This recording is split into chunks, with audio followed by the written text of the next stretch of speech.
Dictation 100 शब्द प्रति minute start होगा 5 सेकंड बाद।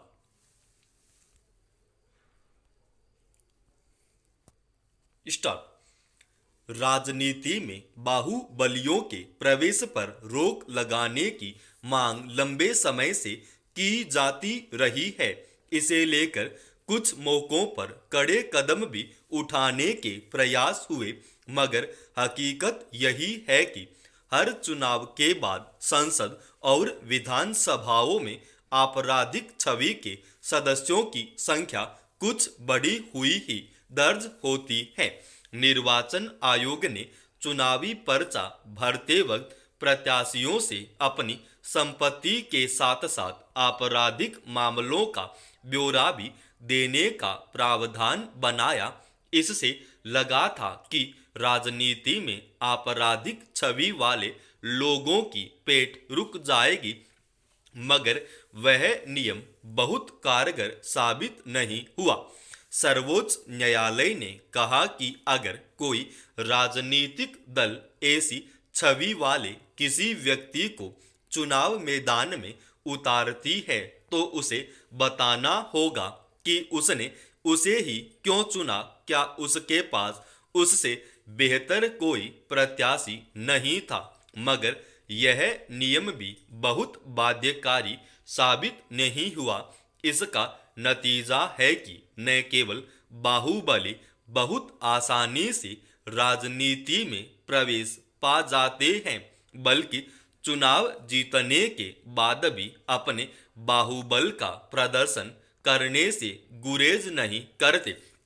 उत्तराखंड में हरिद्वार की खानपुर सीट से वर्तमान विधायक और पूर्व विधायक के बीच हुई गोलीबारी इसका ताजा उदाहरण है।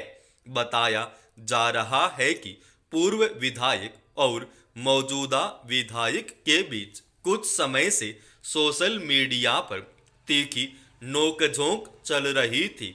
यह तल्खी इतनी बढ़ी कि मौजूदा विधायक हथियारबंद होकर पूर्व विधायक के घर पहुंच गए और उनके परिजनों को धमकाया। इसकी प्रतिक्रिया में पूर्व विधायक भी हथियार लेकर सदल बल मौजूदा विधायक के दफ्तर पहुंचे और न केवल उन्हें अपशब्द कहे और ललकारा, बल्कि गोलियां भी दागी। उसकी तस्वीरें खुद उन्होंने सोशल मीडिया पर भी डाली। हालांकि इस घटना के बाद पुलिस ने पूर्व विधायक को गिरफ्तार कर लिया है और वर्तमान विधायक के खिलाफ भी कार्रवाई करने का भरोसा दिलाया है। पूर्व विधायक सत्तारूढ़ दल के हैं और वर्तमान विधायक निर्दलीय।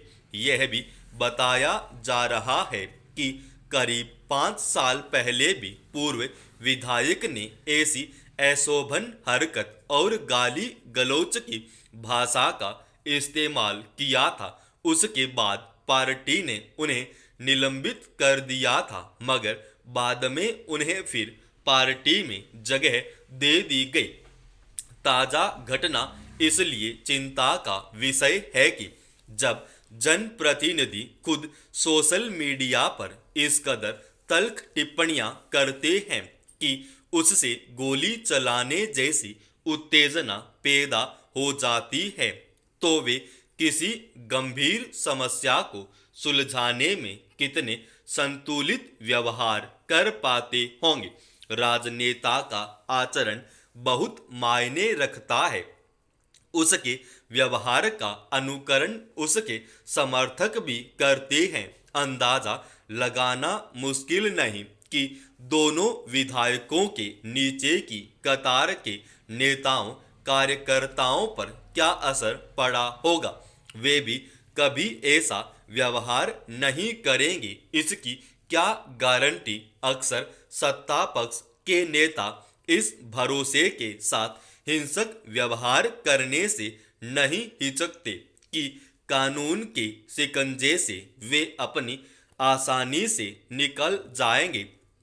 चुने हुए प्रतिनिधि के आत्मविश्वास का तो अनुमान लगाया जा सकता है। कानून इस मामले में कितनी सख्ती बरत पाएगा दावा नहीं किया जा सकता, क्योंकि रसूखदार लोगों के मामले में पुलिस का रवैया कोई उत्साहजनक नहीं देखा जाता। मगर इस घटना के बाद राजनीतिक दलों से एक बार फिर यह स्वाभाविक अपेक्षा की जाती है कि वे अपने नेताओं और कार्यकर्ताओं को अनुशासित करने का प्रयास करेंगे। भारत और इंडोनेशिया के बीच संबंधों में सहयोग का सफर बहुत पुराना रहा है और अमूमन हर मौके पर दोनों देशों ने नाजुक मौकों पर एक दूसरे का साथ दिया है। इस वर्ष गणतंत्र दिवस पर मुख्य अतिथि के रूप में जब वहां के राष्ट्रपति प्रेबोवो सुबियांतो भारत आए तो रिश्तों के नए आयाम भी खुले। कूटनीतिक पहलू से देखें तो दक्षिण चीन सागर में चीन की बढ़ती सैन्य ताकत के बीच अंतर्राष्ट्रीय कानूनों की एक पूर्ण और प्रभावी आचार संहिता की वकालत करके दोनों देशों ने इस समूचे इलाके में एक मजबूत हस्तक्षेप किया है। यह इसलिए भी महत्वपूर्ण है कि दक्षिण चीन सागर का क्षेत्र हाइड्रोकार्बन का एक बड़ा स्रोत है, इसलिए चीन इस समूचे इलाके पर अपना प्रभुत्व जताता रहा है। वहीं वियतनाम, फिलीपींस और ब्रुनेई भी इस पर दावा करते हैं। साथ ही भारत और इंडोनेशिया ने आपस में आतंकवाद विरोधी सहयोग बढ़ाने का संकल्प लिया और बिना किसी दोहरे मापदंड के इस वैश्विक खतरे से निपटने के लिए ठोस प्रयास करने का आह्वान किया। यह छिपा नहीं है कि दुनिया के कई देश और खासकर भारत के पड़ोसी कुछ देशों में आतंकवाद के मसले पर कथनी और करनी में कितना फर्क है।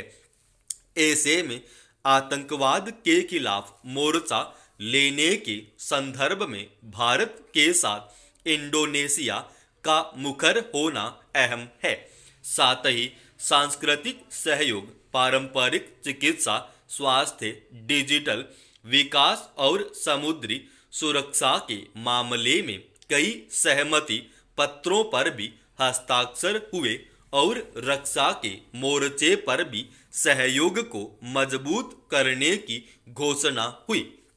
गौरतलब है कि मौजूदा भू राजनीति के बदलते परिदृश्य में अलग अलग मामलों में देशों के बीच जो नए समीकरण बन रहे हैं या फिर उनकी ओर से जो नीतियां अपनाई जा रही हैं, उससे उपजी चिंता के मद्देनजर संबंधों के नए सिरे खुलना भी स्वाभाविक है।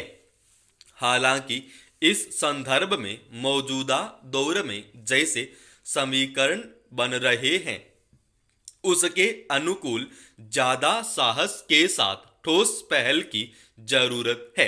उम्मीद की जानी चाहिए कि अतीत की बुनियाद से आगे बढ़ते हुए भारत और इंडोनेशिया के बीच अब सहयोग का नया सफर शुरू होगा। समाप्त।